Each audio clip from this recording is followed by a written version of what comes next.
Islamabad high court के justice Tariq Mahmood Jahangiri की degree के मामले पर जामिया कराची ने दरख्वास्त की फौरी समाअत के लिए सिंध हाईकोर्ट से रुजू कर लिया है।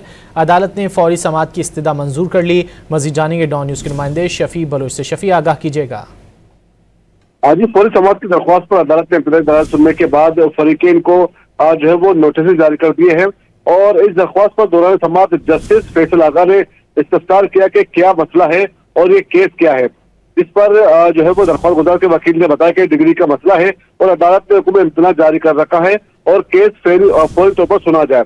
इस पर जस्टिस फैसल आगा ने कहा कि आगा फैसल ने कहा कि जब समाअत होगी तो देख लेंगे और अदालत ने जो है अनफेयर मेंस कमेटी की सिफारिशात और सिंडिकेट का फैसला जो है मुअत्तल कर रखा है और अदालत को ये भी बताया गया कि अदालत ने जामा कराची को मामले पर किसी भी कार्रवाई से भी रोक रखा है और अदालत ने पेमरा को अनफेयर मेंस कमेटी से मुतल्लिक खबरों से भी जो है वो रोक रखा है।